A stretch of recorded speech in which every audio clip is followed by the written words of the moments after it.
Okay, so we're going to talk about the joiner today. Okay, what the joiner is going to do is it's going to give our board a true edge. When I say a true edge, I mean it's going to be straight and it's going to be at a 90-degree angle with our face. Okay, we have to have a true edge before we can rip a board to width on the table saw, before we can truly cut it square ends on the miter saw. So we need to have that jointed edge first. So we're going to talk about that first. Okay, as with any tool, make sure you're always wearing safety glasses. You never, there's revolving parts here. If with any tool, you don't want any long hair. You need to tie that back. Loose jewelry taken off, baggy sleeves taken off, hoodie strings, things like that. You don't want anything that could get caught in the machine. Okay, always got to kind of be aware of your body positioning when you're using these machines. These are safe machines if they're used correctly. Okay, if you don't know what you're doing, they can be dangerous. Anytime, like you never want to just pull a guard back and get in close to a blade without disconnecting power first. Okay, if for any reason something gets stuck in a machine, I hope you'll just tell me first. Okay, that's what I want you to do. But if you have to make any adjustments at all, you should always disconnect power. Never get your fingers in there around the blade. Okay, so parts of the joiner, what I consider to be the 5 main components of the joiner: in-feed table, out-feed table. We're feeding from this direction this way. Okay, we've got the cutter head down here. We've got the guard. You never want to physically pull that guard back while you're using it for any reason. And the fence guides the board. Okay, we never ever adjust the out-feed table. It has to be set at a very specific height. It has to be at the same height as the cutter head at the top of its pass for it to be jointed correctly. Now, the in-feed table can be adjusted.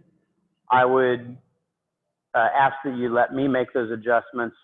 But obviously, if I drop the in-feed table, I'm going to increase my depth of cut. Okay? I will make any adjustments if you feel like it needs adjustment. Usually we have it set up so that it cuts an 1/8 inch off at a time, which is a pretty reasonable cut.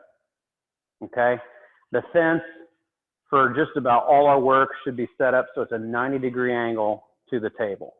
Okay? And that's the way it's set now. Okay? The board itself, okay, we're going to be joining edge grain. Okay? But there's some minimum sizes here required. The board's got to be at least, it's got to be at least 2 inches wide. This is much more than 2 inches wide. And it has to be at least 12 inches long. Okay? It has to be both of those things if you want to joint this. Otherwise, do not joint it. Don't joint anything that has had nails or screws in it, that's been painted, anything like that. Okay? We're just jointing raw lumber. Okay, so as I move through this cut, what I need to do is hold the board against the fence securely. If I can't hold it against the fence securely throughout the cut, then I'm not making a straight edge. Okay, as a rule, you want to try to keep your fingers above about the top of the fence. Okay, I never want to have my fingers directly over the cutter head. I don't want to take my fingers through like this. That is dangerous. Okay, now I can control this board, okay, and never put my hands in danger. Okay, so what I'm going to do, I'll joint this board, and then after we're done with that, I'm going to do a smaller one so you can see how I would use a push stick to control my stock.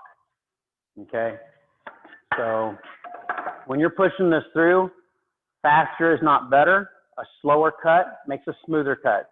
Okay, so slow your work down, and that's true for any of these machines. Slow your cut, and you're going to have a much smoother surface.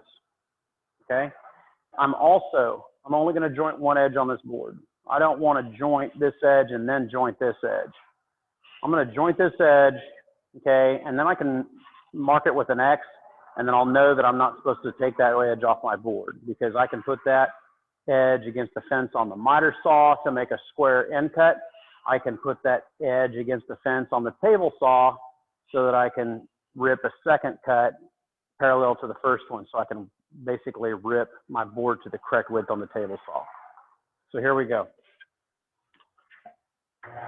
Power on. I'm going to make sure that I keep my fingers well away from the cutter head.